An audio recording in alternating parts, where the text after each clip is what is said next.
Golang के अंदर last lecture में हमने देखा था named function return named value. Okay, तो आज हम देखेंगे variadic function. Topic is variadic function. Variadic function. So here, what is the variadic function? What is the variadic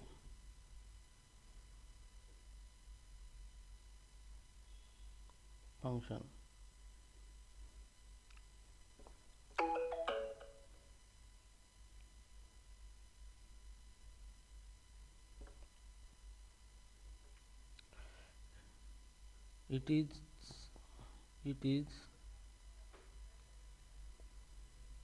It is accept variable number of argument.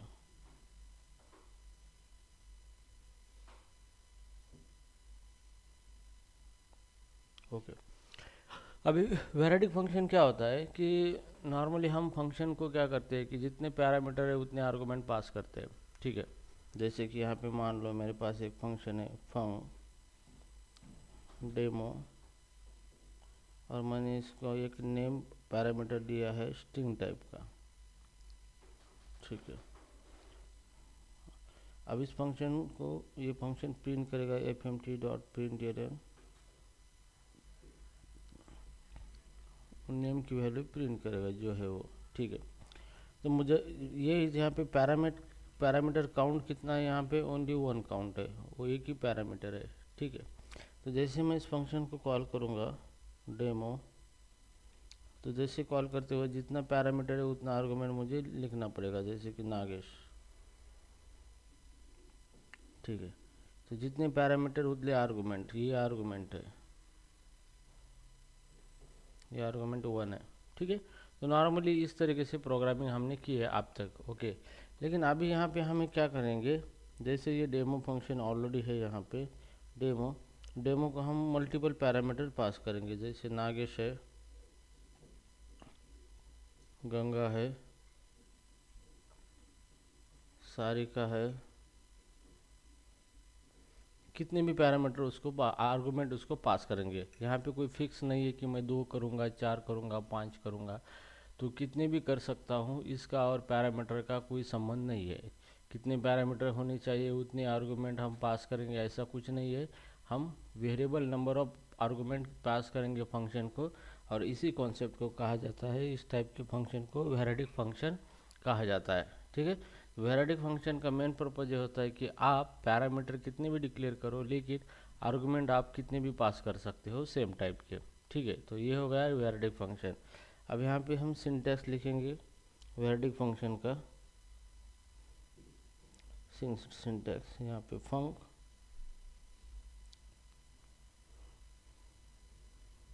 Funk name,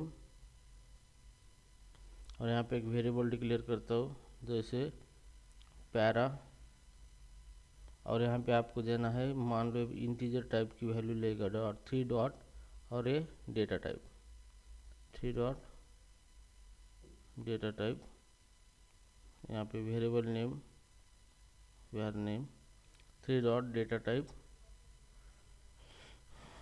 body of a function.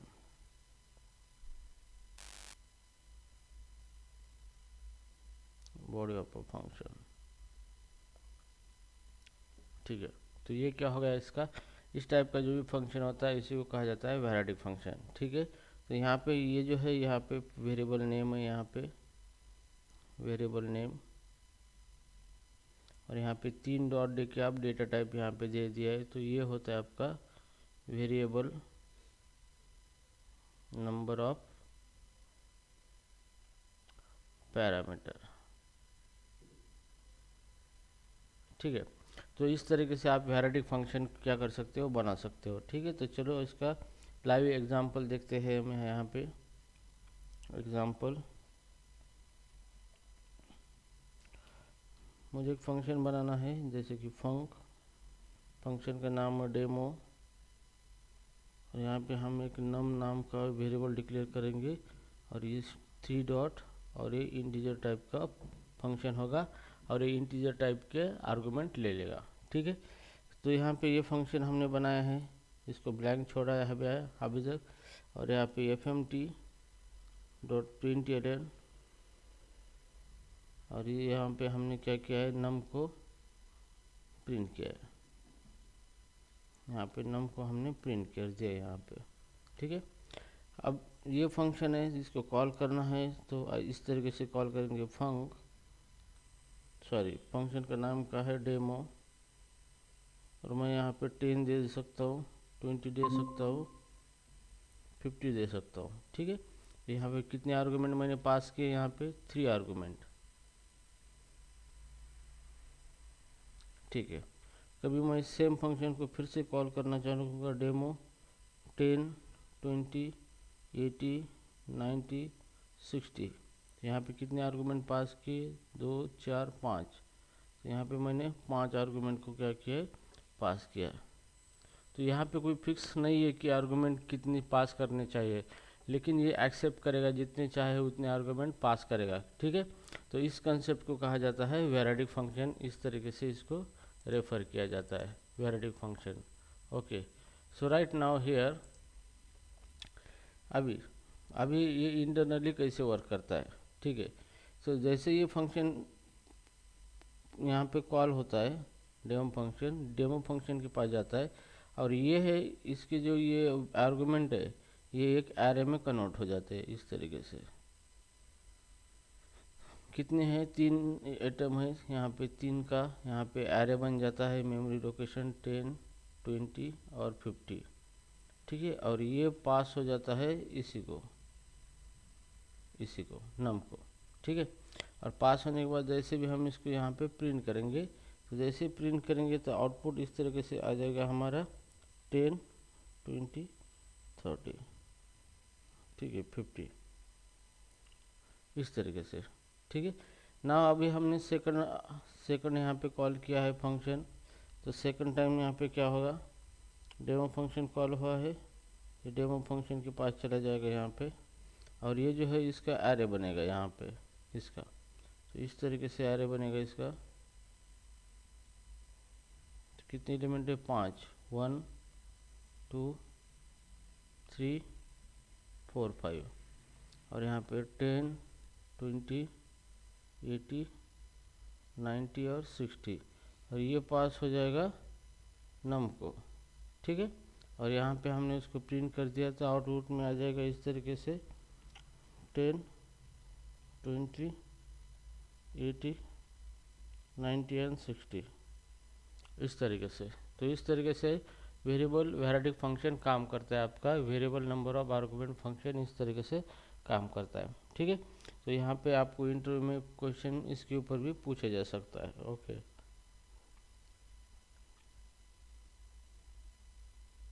Interview question.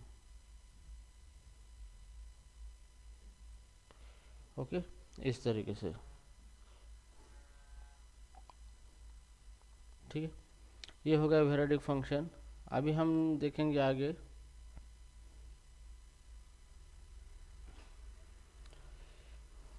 Anonymous function.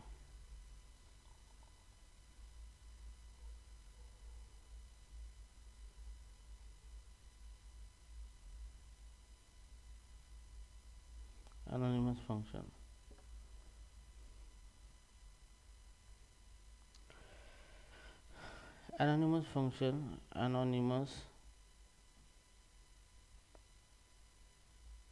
function without having name and used for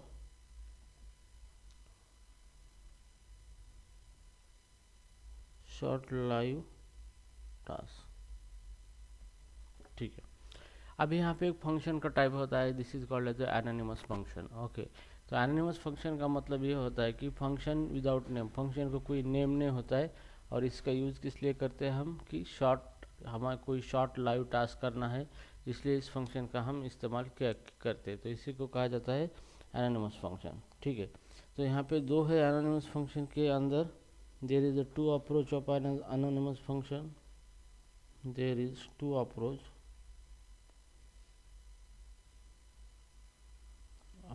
of anonymous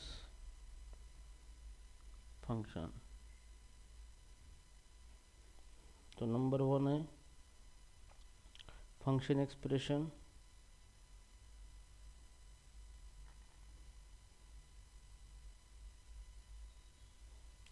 and number 2 है यहाँ पे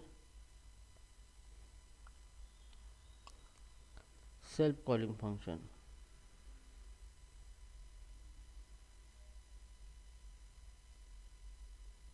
अगर आप anonymous function use करते हो तो यहाँ पे दो तरीके की चीज़ें होती है।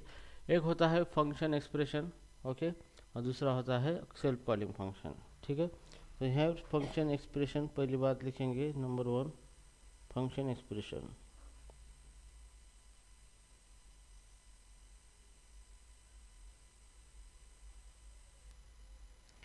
Function can store pass to other function or return from function called as function expression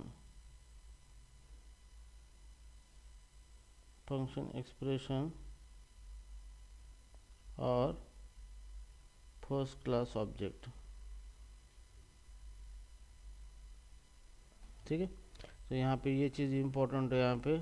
तो गो लैंग्वेज के अंदर जो भी फंक्शन है उसी को फर्स्ट क्लास ऑब्जेक्ट कहा जाता है, क्योंकि आप क्या कहते हैं, जो भी फंक्शन होता है उसको आप किसी वेरिएबल में स्टोर कर सकते हो, किसी दूसरे फंक्शन को एज अ आर्गुमेंट बोल के पास कर सकते हो, या फिर किसी दूसरे फंक्शन से फंक्शन को रिटर्न कर सकते हो। ठीक है, तो ये सारी चीज़ें जो होती है उसी को कहा जाता है फंक्शन एक्सप्रेशन कहा जाता है। ठीक है, तो यहाँ पे फंक्शन एक्सप्रेशन हम इस तरीके से लिखेंगे, जैसे कि यहाँ पे फंक्शन है एग्जाम्पल एनोनिमस फंक्शन को नेम नहीं है, यहाँ पे ओपन कर ले ब्रैकेट क्लोज कर ले ब्रैकेट fmt.println और यहाँ पे लिखेंगे वेलकम नागेश। ठीक है, अब ये फंक्शन है, इसको कोई नाम नहीं कॉल नहीं करना है, तो इसको डायरेक्ट किसी वेरिएबल के अंदर हमें रखेंगे। वेरिएबल का नाम है मान लो ग्रीटिंग, ये शॉर्ट वेरिएबल है, तो हमने ग्रीटिंग वेरिएबल के अंदर फंक्शन को रखा है यहाँ पे। Okay, so this is called as a function expression.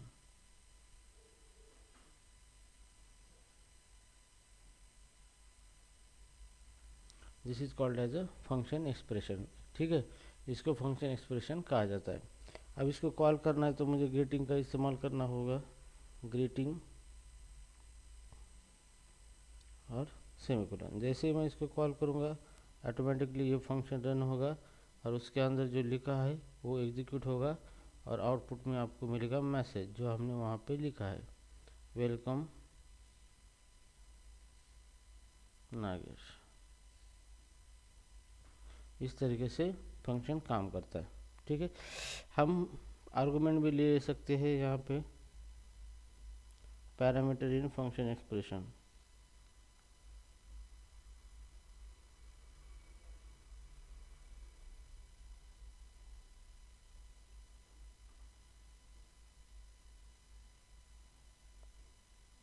Parameter in function expression. ठीक है, तो अभी फंक्शन एक्सप्रेशन के अंदर आप पैरामीटर भी क्या कर सकते हो, डिफाइन करके रख सकते हो। ठीक है, जैसे कि फंक, यहाँ पे एक नंबर दे देंगे हम इंटीजर, एक इंटीजर टाइप का पैरामीटर लेगा और उस नंबर का स्क्वायर प्रिंट करेगा, fmt.println और स्क्वायर इसका नम इंटू नम, और इसको किसी वेरिएबल के अंदर रखेंगे, स्क्वायर नाम का वेरिएबल है, इस वेरिएबल के अंदर इसको रखेंगे। ठीक है, तो ये हो गया हमारा क्या function expression. This is called as a function expression.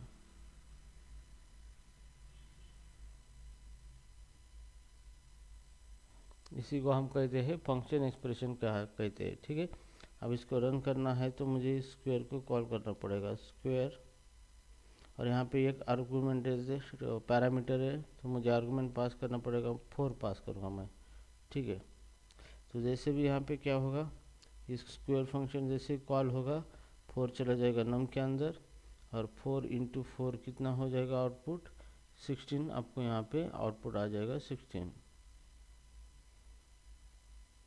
ठीक है।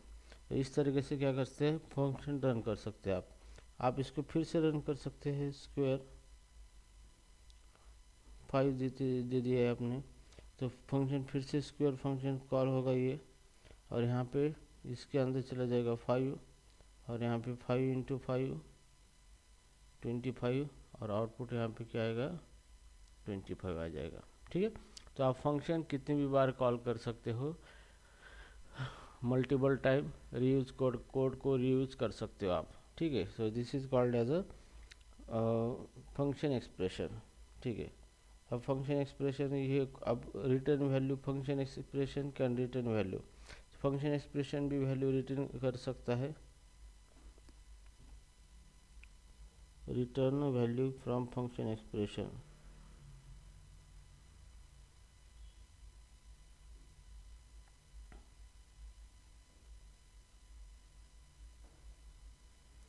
जैसे कि मेरे पास फंक्शन है फंक, मैं एक नंबर देना चाहता हूँ इंटीजर टाइप का, और ये फंक्शन रिटर्न करेगा इंटीजर टाइप की वैल्यू, मतलब उसका स्क्वायर रिटर्न करेगा यहाँ पे, और रिटर्न नम इंटू नम, इसका स्क्वायर रिटर्न करेगा यहाँ पे। ये फंक्शन है, इसको हमने यहाँ पे स्क्वायर नाम की वेरिएबल लिया है, और इसके अंदर इस फंक्शन को रखा है हमने, ठीक है। So this is called as a function expression.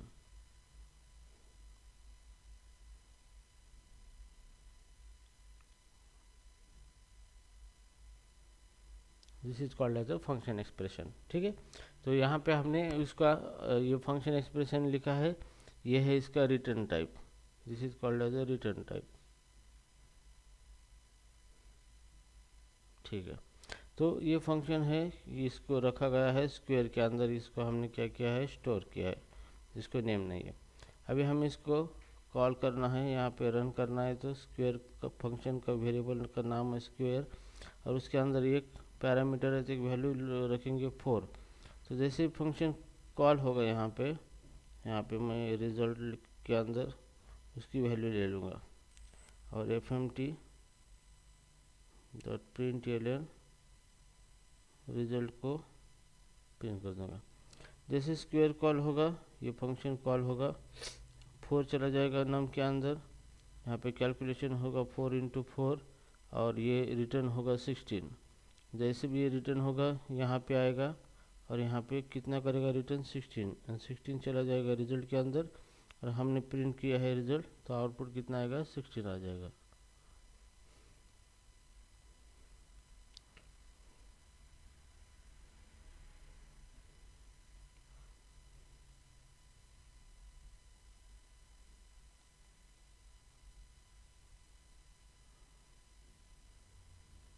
ठीक है, तो इस तरीके से ये क्या करेगा, काम करेगा इस तरीके से, ओके। इस तरीके से ये रिटर्न भी करेगा ना। उसके बाद हम देखेंगे self calling function expression, self calling anonymous function.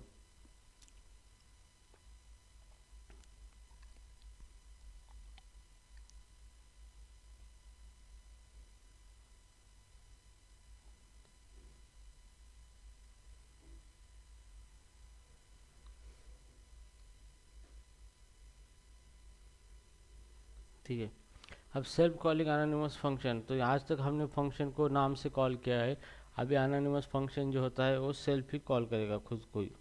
जैसे कि यहाँ पे फंक, कोई पैरामीटर नहीं, और इसके अंदर मैं लिखूँगा fmt डॉट println, और यहाँ पर लिखूँगा वेलकम ओपन, और ये इस तरीके से सेल्फ कॉल करेगा, This is called as a self calling.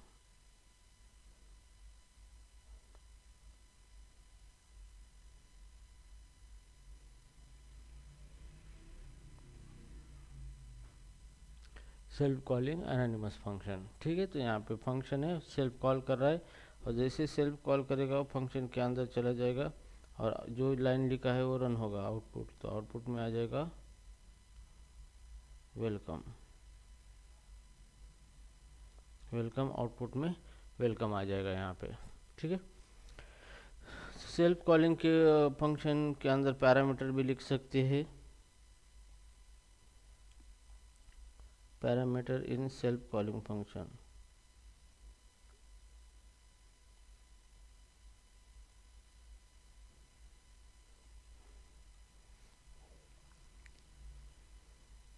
Function जैसे हम यहाँ पे एक नंबर पैरामीटर लिखेंगे इंटीजर टाइप का, ओपन, और ये क्या करेगा, प्रिंट करेगा नंबर का स्क्वायर, कंसोल सॉरी fmt.println, और यहाँ पे नम इंटू नम स्क्वायर प्रिंट करेगा। और यहाँ पे फंक्शन खुद को कॉल कर रहा है और खुद को कॉल करते वक्त वैल्यू पास करेगा, जैसे कि मैंने पास किया है 4। तो this is called as a self calling.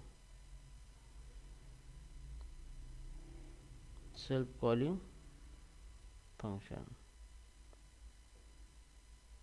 जैसे भी कॉल होगा ये खुद के अंदर चला जाएगा और 4 चला जाएगा नम के अंदर, और 4 इंटू 4 कितना प्रिंट होगा 16। तो आउटपुट आ जाएगा यहाँ पे स्क्वायर 16, यहाँ पे इसका आउटपुट आ जाएगा। ओके, इस तरीके से।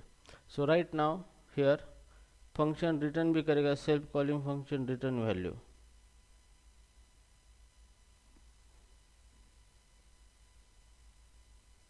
Self calling function return value.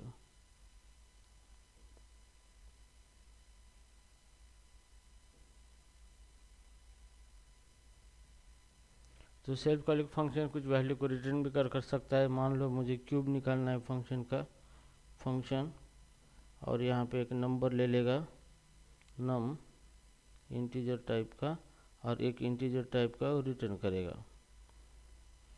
और यहाँ पे क्यूब वेरिएबल हम बनाएंगे और इसके अंदर नम का क्यूब बनाएंगे, नम इंटू नम इंटू नम, और यहाँ पे रिटर्न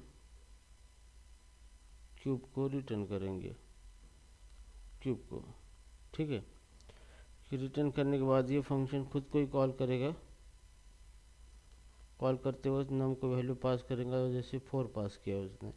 ठीक है, तो जैसे भी ये रिटर्न करेगा तो इसकी वैल्यू एक रिजल्ट नाम के वेरिएबल के अंदर आ जाएगी। ओके, तो जैसे ही कॉल हो गया अंदर चला गया, यहाँ पे 4 चला गया नम के अंदर, 4 इंटू 4 इंटू 4 कितना हो गया 64 हो गया। ठीक है, और 64 यहाँ पे क्यूब के अंदर चला गया और वो क्यूब रिटर्न हो गया, तो रिटर्न वैल्यू 64 इसके अंदर चली गई वेरिएबल के अंदर। ओके, तो इस वेरिएबल के अंदर चल गई, और फिर हमने fmt.println रिजल्ट को प्रिंट किया तो हमें आउटपुट मिला है 64। ठीक है, तो इस तरीके से आप क्या कर सकते हो, यहाँ पे एनोनिमस फंक्शन जो है सेल्फ कॉलिंग वैल्यू को क्या कर सकता है, वो रिटर्न कर सकता है। सेल्फ खुद को खुद ही कॉल कर सकता है, किसी दूसरे को कॉल करने की उसको ज़रूरत नहीं है। इस तरह का फंक्शन जो होता है उसको हम बोलते हैं एनोनिमस फंक्शन। ठीक है,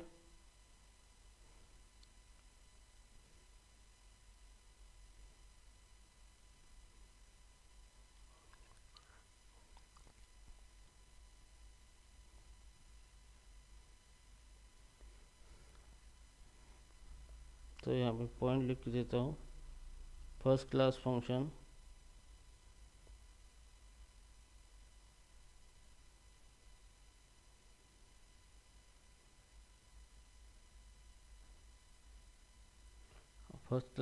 or object function can be assigned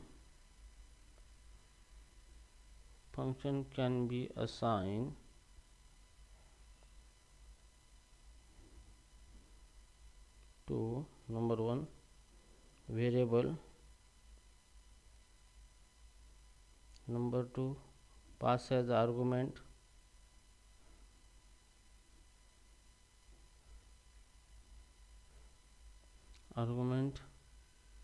Number 3, return from other function.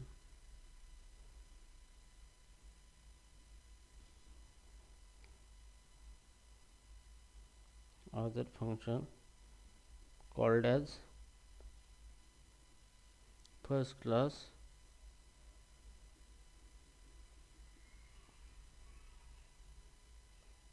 plus class function or object. ठीक है, तो ये आपको इंटरव्यू में क्वेश्चन पूछा जाएगा, what is mean by first class object और फंक्शन।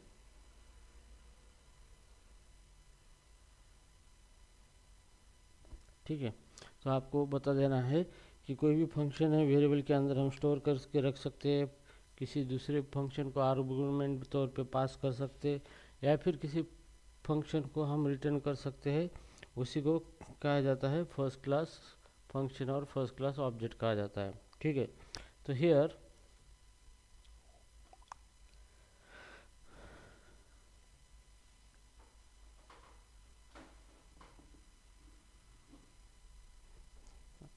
ठीक है, अभी हम देखेंगे क्लोजर।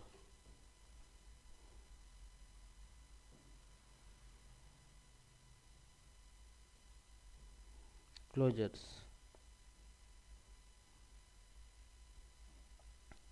ये 100% इंटरव्यू में पूछा जाएगा, इंटरव्यू क्वेश्चन। ठीक है, तो closure here inner function inherits all the properties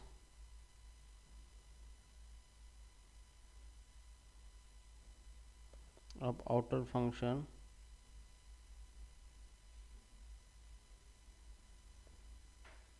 called as closure। Okay, तो क्लोजर के अंदर क्या होता है कि एक फंक्शन के अंदर दूसरा फंक्शन हम लिखते हैं, तो यहाँ पे जो भी दूसरा फंक्शन है अंदर, वो क्या करता है, बाहर के फंक्शन की प्रॉपर्टीज अपने अंदर इनहेरिट करके लेता है, उसी को कहा जाता है क्लोजर। उस कॉन्सेप्ट को क्लोजर कहा जाता है। ठीक है, तो अभी चलो इसको एग्जांपल देखेंगे।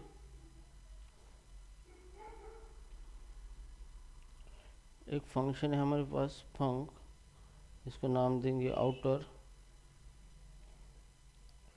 और एक फंक्शन रिटर्न करेगा, तो फंक रिटर्न करेगा। ओके, ये एक फंक्शन को रिटर्न करेगा, और उसके अंदर एक वेरिएबल है, जैसे काउंट नाम का वेरिएबल है, इज इक्वल टू मैंने 1 रखा है। ठीक है, वेरिएबल को अब ये फंक्शन रिटर्न करेगा दूसरे फंक्शन को, रिटर्न फंक्शन, और इसके अंदर मैं काउंट की जगह मैसेज लिखूंगा,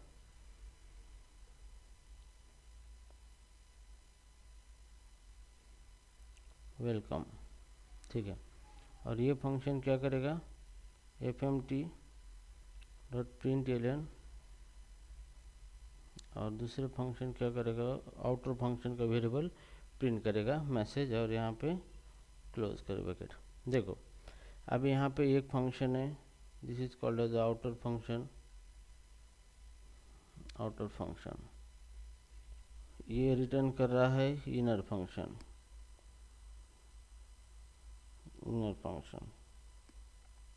तो जैसे भी आउटर फंक्शन इनर फंक्शन को रिटर्न करता है, तो इसकी जो वेरिएबल है ये रिमूव होनी चाहिए, लेकिन ये रिमूव नहीं होंगे, हम इनर फंक्शन का इस्तेमाल कर रहे हैं यहाँ पे, तो ये इनहेरिट हो जाएंगे इनर फंक्शन के अंदर। तो इसका मतलब ये है कि ये जो वेरिएबल आउटर फंक्शन की है वो इनर फंक्शन के अंदर चले जाएंगे, और आउटर फंक्शन आपका क्लोज भी हो गया तो इनर फंक्शन के अंदर वो स्टिल लाइव रहेंगे।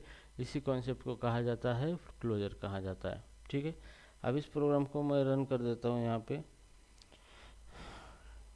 इनर आउटर फंक्शन को कॉल कर दिया मैंने, आउटर जैसे मैंने आउटर फंक्शन को कॉल कर दिया तो उसने रिटर्न कर दिया मुझे ये फंक्शन। तो अब आउटर फंक्शन यहाँ पे ख़त्म हो चुका है, मतलब उसकी ये प्रॉपर्टी भी ख़त्म हो चुकी है।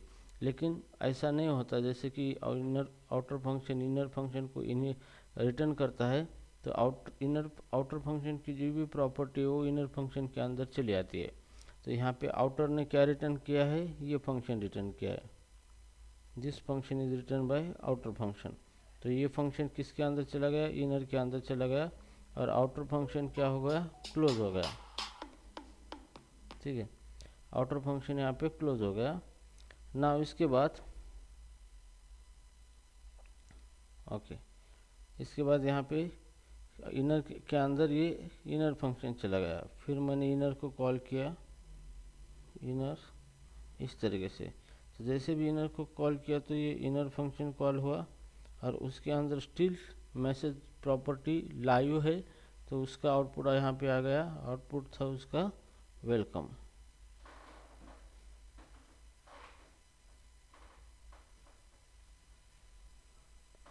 तो नॉर्मली क्या होता है कि जो भी फंक्शन एग्जीक्यूशन ख़त्म होता है तो उसके वेरिएबल रिमूव हो जाते हैं।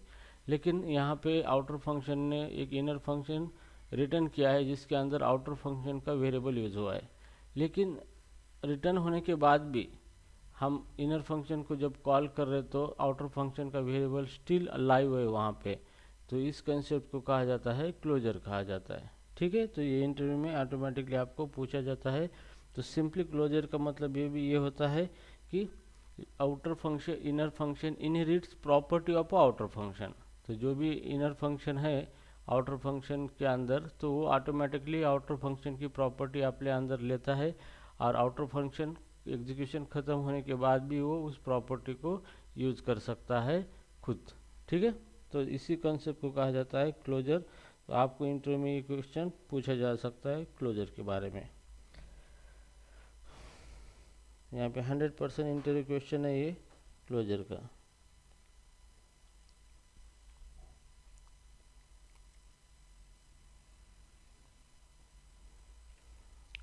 ओके, अभी हम देखेंगे डेफर के बारे में।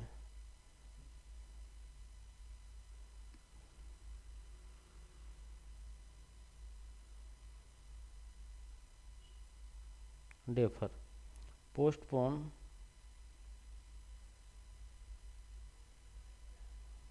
The execution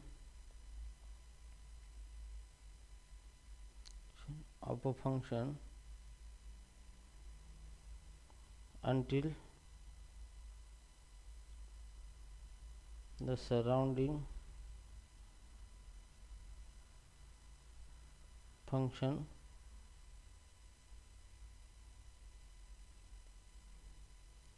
complete।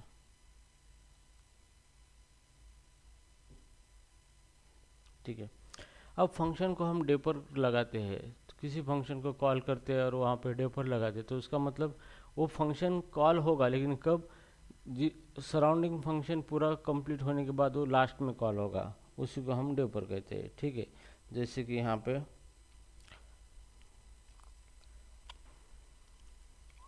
मेरा फंक्शन एग्जांपल फंक्शन फंक मेन, और हम यहाँ पे करेंगे डेफर fmt.println।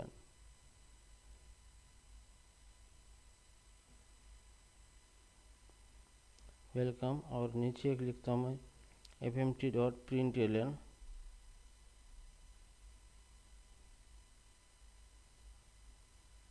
वेलकम। ठीक है, इस तरीके से। अब यहाँ पे हमने डेफर यूज़ किया है।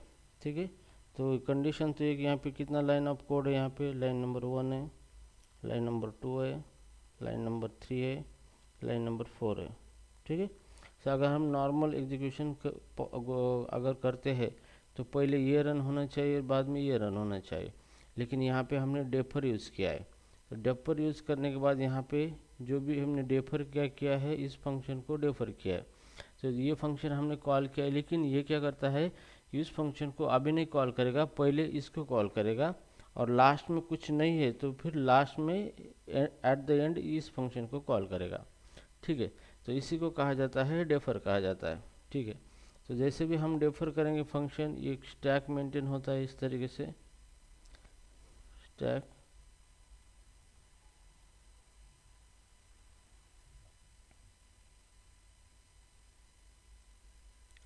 इस तरीके से स्टैक मेंटेन होता है। ठीक है। तो सबसे पहले यहाँ पे डेफर फंक्शन, ये फंक्शन चला गया, तो यहाँ पे डेफर वाला फंक्शन चला गया इसके अंदर। ठीक है। जिसके बाद ये डायरेक्टली इसने ये कॉल किया, डेफर वाला ये नहीं कॉल किया। ठीक है। क्योंकि डेफर जिसको भी हमने डेफर किया है वहाँ पे ये क्या करता है, देखो, postpone the execution of a function until the surrounding function complete. मतलब जब तक ये फंक्शन ख़त्म नहीं होता रन होना, तब तक उस लाइन को, उस डेफर को कॉल नहीं किया जा सकता। ठीक है। तो यहाँ पे हमने डेफर किया है इसको, तो ये लास्ट में रन होगा फंक्शन के सबसे एंड में। तो ये डेफर यहाँ पे स्टैक में चला गया। उसके बाद कॉल पहले ये हुआ, आउटपुट आउटपुट में पहले आया वेलकम, यहाँ पे दो नहीं दिए हमने वेलकम, यहाँ पे गोलैंग देता हूँ। तो पहले आया गोलैंग, और फिर यहाँ से फंक्शन यहाँ पे आया, मतलब एग्जीक्यूशन ख़त्म होने वाला है, फिर जाके ये डेफर फंक्शन को कॉल करेगा जाके लास्ट में। तो डेफर फंक्शन कौन सा है, ये हमने डेफर किया था इस फंक्शन कॉल को। तो अभी आएगा आउटपुट वेलकम, और फिर स्टैक में से ये डेफर निकल जाएगा यहाँ पे इस तरीके से। ठीक है। तो इस तरीके से डेफर कॉल होता है। तो और एक एग्जांपल लेते हैं हम डेफर का।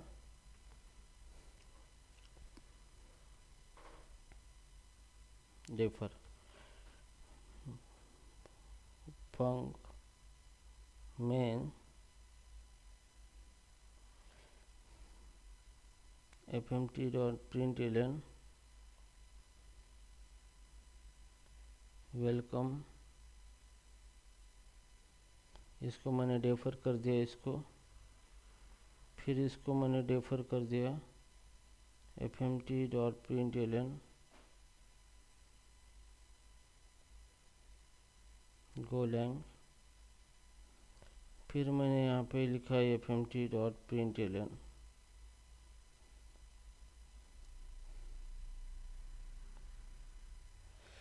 Good morning.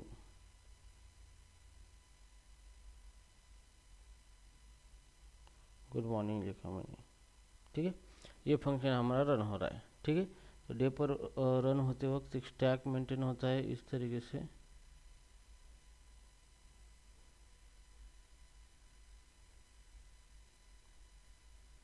डेफर स्टैक आ जाता है।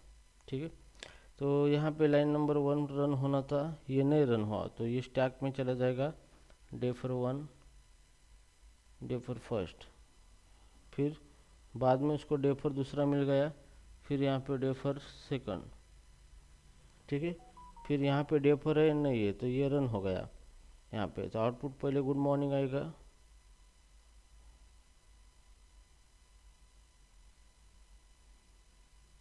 Good morning. अब डेफर कौन सा कॉल करे, तो स्टैक के अंदर लास्ट इन फर्स्ट आउट, अभी डेफर सेकंड कॉल होगा, मतलब ये सेकंड कॉल होगा डेफर गोलैंग। स्टैक में से निकल गया ये।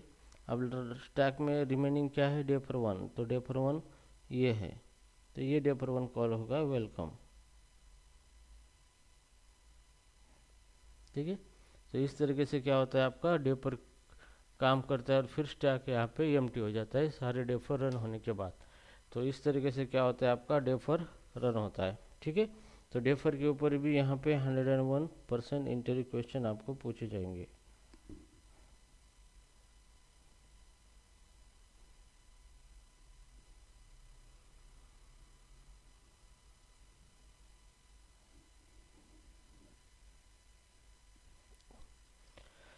ठीक है। नंबर अभी देखेंगे हम higher order function.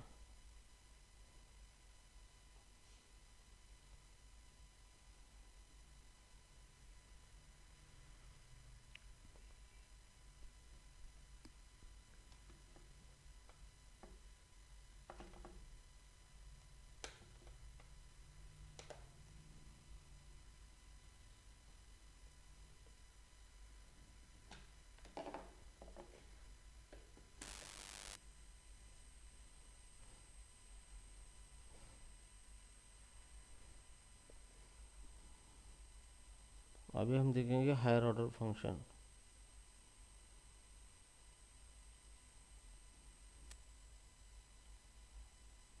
Higher order function, ठीक है। तो हायर ऑर्डर फंक्शन किसे कहते हैं, यहाँ पे देखेंगे function that take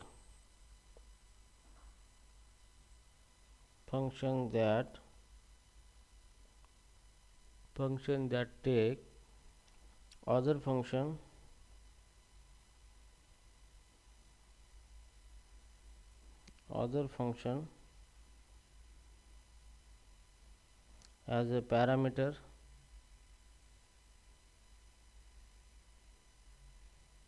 or return other function।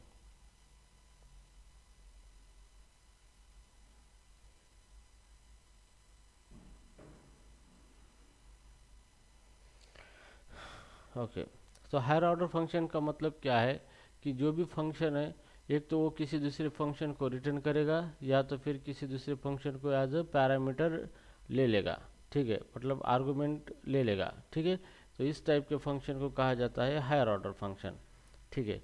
तो जो भी फंक्शन किसी दूसरे फंक्शन को एज अ आर्गुमेंट के तौर पे लेगा या फिर किसी दूसरे फंक्शन को रिटर्न करेगा, तो उस फंक्शन को हायर ऑर्डर फंक्शन कहा जाता है, ठीक है।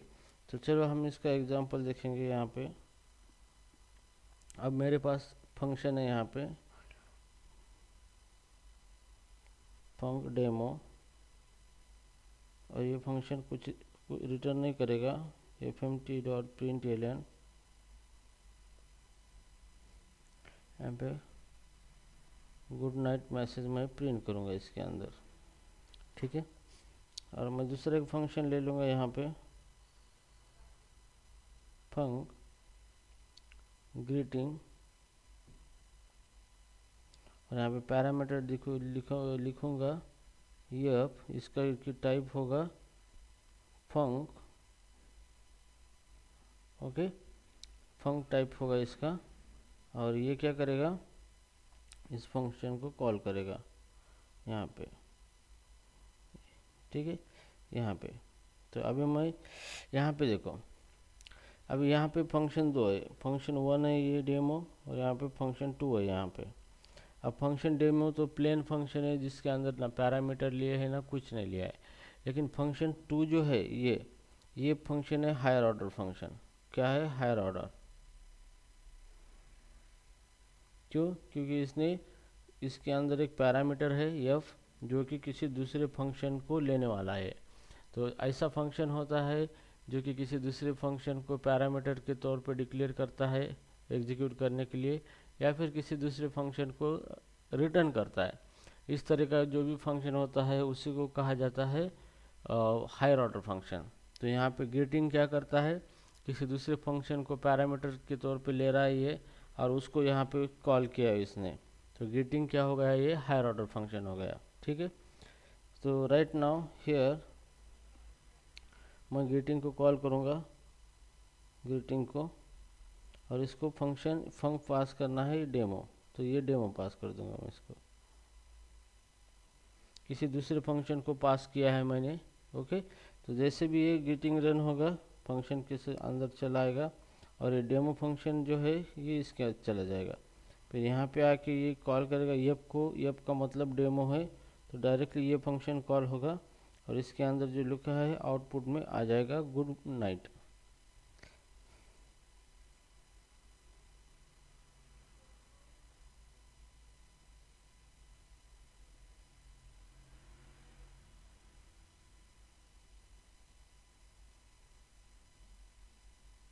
गुड नाइट, ठीक है। तो इस तरीके से जो भी फंक्शन होता है जो पैरामीटर डिक्लेयर करता है किसी दूसरे फंक्शन का, वो फंक्शन हायर ऑर्डर होता है, या फिर किसी फंक्शन को रिटर्न करता है वो भी फंक्शन क्या होता है, हायर ऑर्डर फंक्शन होता है। चलो इसका दूसरा एग्जांपल ले लेंगे।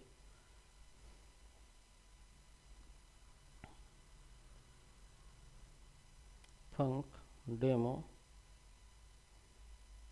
ओपन रिटर्न फंक fmt println good night.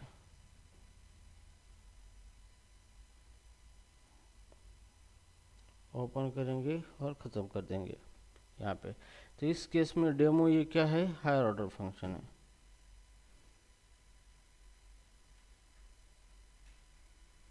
Higher order function demo, ये हायर ऑर्डर फंक्शन क्यों, क्योंकि ये रिटर्न क्या कर रहा है, किसी दूसरे फंक्शन को रिटर्न कर रहा है, इसलिए डेमो क्या हो गया, हायर ऑर्डर फंक्शन हो गया। ठीक है, तो चलो इसको रन करेंगे। पहले डेमो को कॉल करना होगा। डेमो जैसे कॉल करेंगे वो रिटर्न करेगा ये फंक्शन, रिटर्न वैल्यू ले लेंगे एफ के अंदर।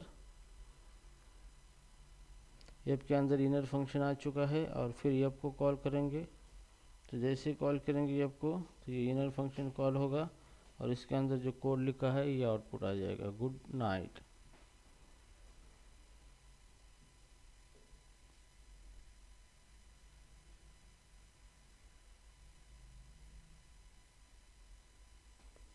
ठीक है, तो इस तरीके से क्या होगा, आपका ये आउटपुट आ जाएगा यहाँ पे।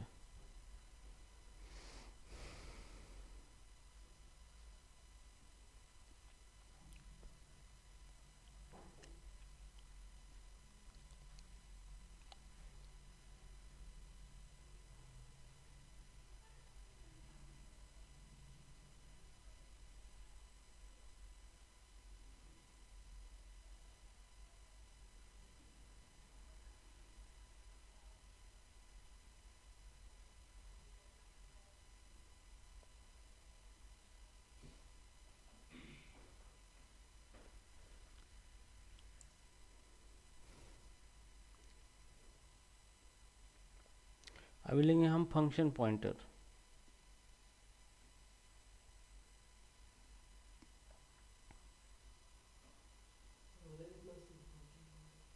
हाँ, हो जाएगा जगह।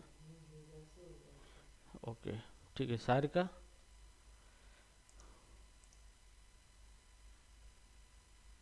नो नहीं दे दिया। ठीक है, हो जाएगा जगह।